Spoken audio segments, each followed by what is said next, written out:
चुनाव को लेकर बीजेपी अब एक नई रणनीति तैयार करती हुई नजर आ रही है। बीजेपी ने नई रणनीति के तहत सिंधिया के अपमान को चुनावी मुद्दा बनाने का सोचा है। चुनाव संचालन समिति की बैठक में कांग्रेस को घेरने की रणनीति तैयार की गई है। ग्वालियर चंबल में बीजेपी सिंधिया के अपमान का मुद्दा भुनाने का प्रयास करेगी। आपको बता दें कि मध्य प्रदेश में आने वाले समय में 24 सीटों पर उपचुनाव होना है और ऐसे में ग्वालियर चंबल बेल्ट की 16 सीटें, जिसको लेकर बीजेपी एक ठोस रणनीति बनाने की तैयारी पहले से ही कर रही थी और अब ये बात निकलकर सामने आ रही है कि सिंधिया के अपमान को एक बड़ा मुद्दा बीजेपी बनाएगी। जिस तरीके से कांग्रेस का दामन छोड़कर सिंधिया बीजेपी में शामिल हुए, उसके बाद लगातार तीखे हमले कांग्रेस की तरफ से किए गए और अब इसी मुद्दे को बीजेपी उपचुनाव में जनता के बीच में लेकर पहुंचेगी। चलिए, इस खबर पर हम ज्यादा चर्चा करेंगे। हमारे साथ योगेश यादव जी कांग्रेस का पक्ष रखने के लिए जुड़ गए हैं। आशीष अग्रवाल जी हमारे साथ बीजेपी का पक्ष रखने के लिए जुड़े हुए हैं। आप दोनों का बहुत स्वागत है सरबंसल न्यूज पर। धन्यवाद। आशीष जी, कोरोना संकट काल है, जाहिर है कि बहुत सारी चीजें बदल गई हैं, तो अब वो चुनावी मुद्दे जिसमें राजनीतिक दल ये बताते थे कि आगे वो जनता के लिए क्या करेंगे, उस बीच सिंधिया के अपमान को भुनाने की रणनीति पर आप लोग काम कर रहे हैं। लगता है कि इससे 24 सीटों पर जो उपचुनाव होने उसमें नैया पार लग जाएगी।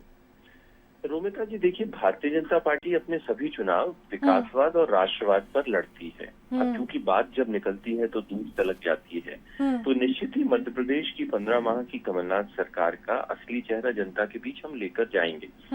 यह वो चेहरा था जहां पर भ्रष्टाचार था, जहां पर वादा खिलाफी था और जहां पर अपनों के साथ सौतेला व्यवहार था। चाहे वो कार्यकर्ता हो, उनके साथ हटो हटो चलो की जो संस्कृति कमलनाथ जी ने दी, वो 15 महीने ही उनको सांस लेने के लिए मौका दे सकी। दूसरी ओर सिंधिया जी का इस बेल्ट में एक जनप्रिय नेता है और उनका एक बड़ा प्रभाव है और खासकर ग्वालियर चंबल क्षेत्र में जो उनको 26 सीटें कांग्रेस को छप्पर फाड़ के मिली थी, वो कारण ही ये था कि एक तरफ कमलनाथ जी दिखते थे जो अध्यक्ष थे और दूसरी तरफ मुख्यमंत्री के चेहरे के रूप में सिंधिया जी दिखते थे और पूरे मध्य प्रदेश की जनता ने देखा कि उनके साथ किए गए वादों को पूरा नहीं किया गया कांग्रेस ने। तो निश्चित ही ये बात निकल के आएगी, परंतु फिर भी हम ऐसा मानते हैं कि हमारा जो मुख्य मुद्दा होगा वो हमारी केंद्र और राज्य सरकारों के द्वारा किए गए जनता के प्रति कार्य अभूतपूर्व और ऐतिहासिक और 15 महीने की कमलनाथ सरकार की जो कहना चाहिए फेलियर, जिसको वादा खिलाफी, अत्याचार और भ्रष्टाचार में कहता हूँ। कांग्रेस प्रवक्ता भी हमारे साथ जुड़े हुए हैं। योगेश यादव जी, आप सुन रहे हैं आशीष अग्रवाल जी को, उनका कहना है कि बड़ा अपमान हुआ है पार्टी में और इसी मुद्दे को लेकर वो आगे जाएंगे। वो ये भी कह रहे हैं कि सिंधिया तो एक बड़ा चेहरा रहे ग्वालियर चंबल बेल्ट में, जब वो कांग्रेस के खेमे में थे, तो अब तो चेहरे की भी कमी महसूस होगी, साथ ही मुद्दे भी कम हो गए होंगे। देखिए, यहाँ तो ये बात तो स्पष्ट हो गई है कि भारतीय जनता पार्टी के पास बुनियादी मुद्दे समाप्त हो गए। ठीक है, बुनियादी विचारधारा समाप्त हो गई है, बुनियादी सिद्धांत, नैतिक सिद्धांत समाप्त हो चुके हैं, विलोपित हो चुके हैं। अब भारतीय जनता पार्टी के संदर्भ में जो मेरे प्रवक्ता महोदय कह रहे थे कि राष्ट्रवाद, विकासवाद, ये सिर्फ एक खोखले नारे हो गए। ना तो भारतीय जनता पार्टी के साथ राष्ट्रवाद है, क्योंकि राष्ट्रवाद की पोल कोरोना वायरस के दौरान खुल गई। दूसरी बात विकासवाद की बात है, तो विकासवाद जो मध्य प्रदेश में जो शिवराज सिंह सरकार के 15 वर्ष के कार्यकाल में जो भ्रष्टाचार हुआ था और मध्य प्रदेश जो डायलिसिस पर चला गया था, वो जग जाहिर है। जहां तक सिंधिया जी के चेहरे को भुनाने की बात है, तो मैं चाहता हूं कि जो जिस शब्द का इस्तेमाल किया गया था कि कांग्रेस ने धोखा दिया, तो क्या हम इसका विपरीत ना समझे कि भारतीय जनता पार्टी ने धोखा किया, शिवराज सिंह चौहान ने धोखा किया और सिंधिया जी ने धोखा किया। कांग्रेस इन मुद्दों को लेकर जाएगी, लेकिन फिर भी हम रचनात्मक हैं, हमारा सोच सकारात्मक रहता है। हम ये वैमनस्य की राजनीति, घृणा की राजनीति के बजाय हम उन बुनियादी बातों को करेंगे जो बुनियादी बातें मध्य प्रदेश के लिए हमने शुरुआत की थी। आज विकास के पथ पर कमलनाथ सरकार के नेतृत्व में मध्य प्रदेश 15 साल में जितना नहीं बढ़ पाया, मात्र 15 महीने में उसने विकास के नए नहीं योगेश यादव जी, सिंधिया के अपमान के मुद्दे को आप कैसे देखते हैं? क्योंकि इसे एक बड़ा चुनावी कैंपेन लीड करने के तौर पर हम देख सकते हैं कि कांग्रेस से जब बीजेपी में आए ज्योतिरादित्य सिंधिया तो बहुत सारे तीखे वार तो हुए ही थे कांग्रेस की तरफ से। ऐसे में अगर ये बेल्ट बड़ा प्रभाव वाला है सिंधिया का, तो निश्चित तौर पर कांग्रेस को तो ऐसे नुकसान हो जाएगा, क्योंकि बीजेपी तो यही सोचती है कि इस बेल्ट में वो बड़ा चेहरा है। योगेश जी, अपनी स्वयं की प्रतिभा से जी के कारण जीत कर नहीं आए थे। ये कांग्रेस के बैनर पर पंजे के चुनाव चिन्ह से जीत कर आए थे और कांग्रेस के हर कार्यकर्ता और बूथ पर बैठे हुए कार्यकर्ता की मेहनत के कारण जीत कर आए थे।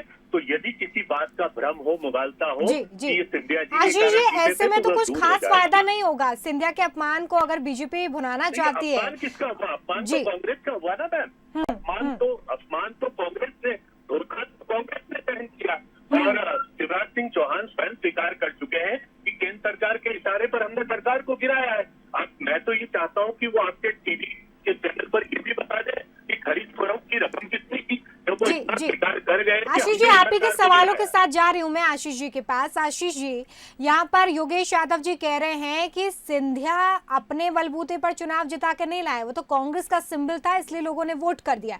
तो ऐसे में अगर बीजेपी से चुनावी मुद्दा बनाने जा रही है तो कोई खास फायदा होता तो नजर नहीं आएगा अगर ऐसा ही है तो। देखिए, दो विषय हैं। सबसे पहले तो जब हम जनता की अदालत के बीच जा रहे हैं तो तय हो जाएगा ये जो मुगालता शब्द उपयोग अभी योगेश जी ने किया वो उनमें है या हम में है, ये पब्लिक तय कर देगी, क्योंकि वो सब जानती है।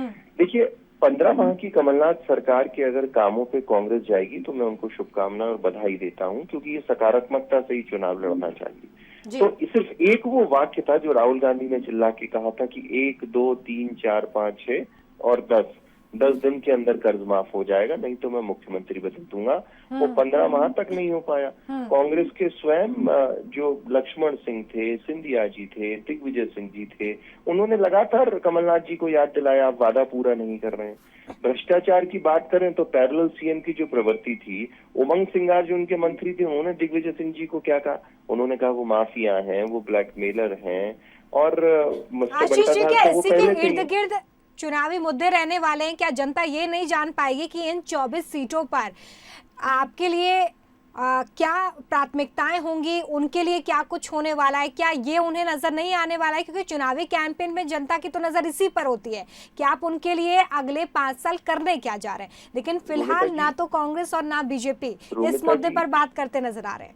रोमिता जी, मैंने तो शुरुआत ही इस बात से की थी कि हम चुनाव विकासवाद को मुख्यतः लेके लड़ेंगे, और चूंकि चुनाव होगा तो कई और विषय भी निकल के आएंगे और हमारी जो विरोधी दल है उसकी क्या नाकामियां रही हैं उनको भी हम सामने रखेंगे। परंतु 2014 में जब से मोदी जी ने कमान संभाली है, हमारा एक स्पष्ट उद्देश्य रहा है कि हम जातिवाद, परिवारवाद और तुष्टीकरण की राजनीति ना करते हुए विकासवाद और राष्ट्रवाद की राजनीति करेंगे, और उस पर हम कायम हैं।